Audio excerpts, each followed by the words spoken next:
Welcome back, Stasa23 here, back again with some knife therapy, and today I have a budget blade for you, the Crkt Piet. I guess that's how you pronounce it. This is the box it comes in, just your standard cardboard box. There's a model number 5390. And before I get started, if you're not already and you enjoy knife content, think about hitting that subscribe button.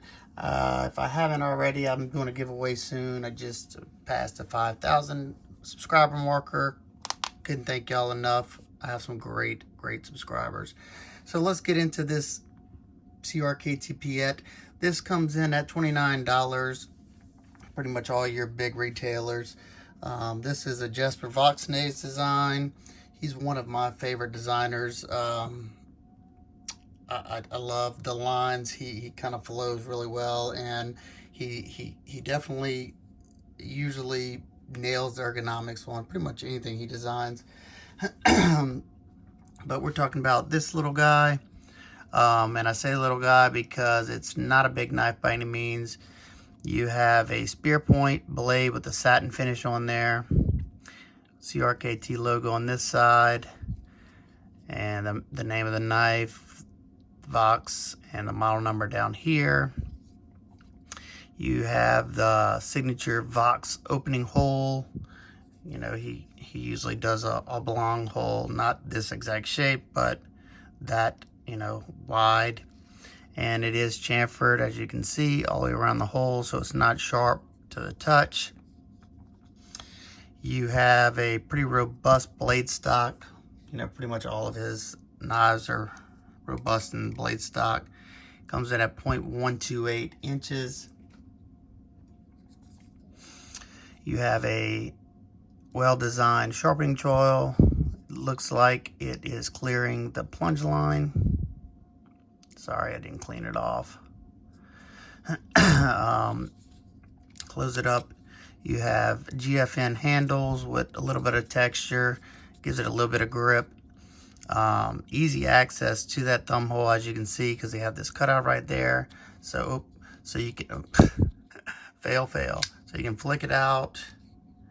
You can slow roll it, and if you have skinny enough fingers, you can spidey flick it as well. You have standard hardware. You have T8 on this side. You have Torx T6 for the body screws. You have a lanyard hole that goes through the aluminum backspacer that is blue. Gives it a nice little pop of color, and I like blue, so it's good to go for me. It is tip up, left or right hand carry. So they're thinking about the lefties, and a very well designed pocket clip, nice deep carry, not too much ramp, but just enough to get into the pocket. It is a little shallow underneath there, but it fits in my pockets really fine. They did countersink those pocket screws. Very glad they did that, because, you know, not having that much room, if you had those clips, those screws sticking up, it would get caught on it no matter what. Let's check it out in the pocket while we're talking about the pocket clip. Goes in the pocket nicely and completely pretty much disappears. All you can see is just a point of that. And these are thick. They got a thick seam on there, and you can get past that. Good retention. Well done.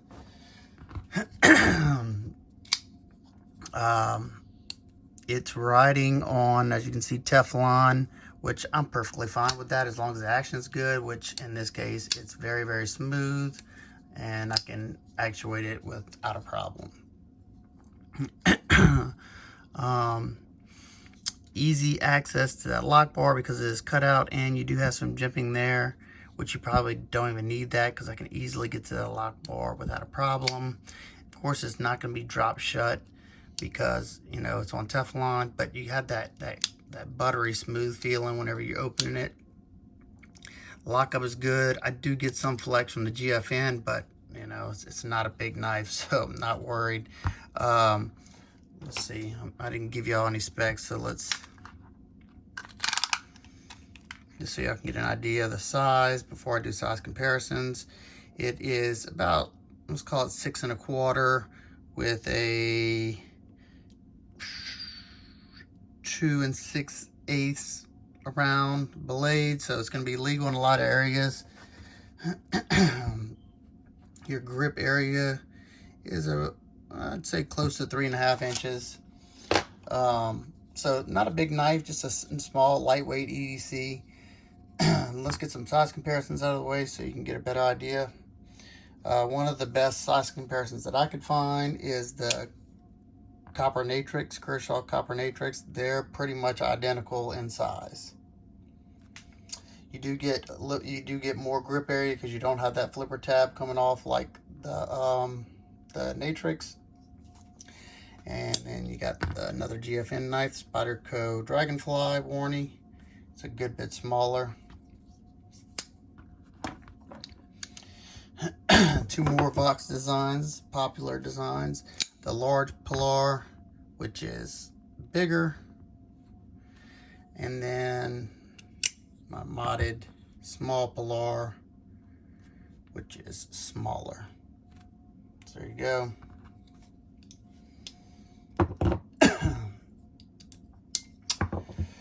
Okay, so overall, I think it's a pretty cool knife. You know, a few nitpicks, of course. I'm not a huge fan of HCR, but for the price, it's not terrible.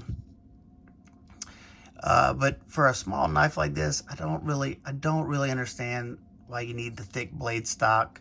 You're not gonna be doing, especially it's got GFN on it, you're not gonna be doing any crazy hard stuff with this knife. So you got that thick stock, so of course it's gonna be, you know, it's not gonna be the thinnest and the best slicer, which that doesn't really make sense to me, but that's just me. But I measured, it ranges from 20 to 25 thousandths. So 20 thousandths is Spyderco paramilitary thinness, which is not the thinnest, and 25 thousandths, which is pretty thick. So it gets pretty meaty pretty quick. And the only other real thing I noticed whenever I was doing my cutting test is a lot of times when I bear down on this knife, the inside of this plastic is sharp, and especially you can see that hard 90-degree edge they have right there, and it's got like little burrs on it. So that's really sharp. So when I bear down, I can feel that it pinches my hands. And when I bear down, when I was pushing into wood, see those lines I got all across right there? That's from the inside of these plastic scales. Now, it's an easy fix, of course. I could easily either take a little file or some sandpaper and knock those edges off. Not something I mean, I may do it whenever I take this knife apart, which, you know, is something I haven't done yet. But it only bothered me whenever I was bearing down. When I was just doing cardboard cutting, it was perfectly fine. Good ergonomics, nice and comfortable, because you do have contoured GFN. As you can see, it is round, it is contoured.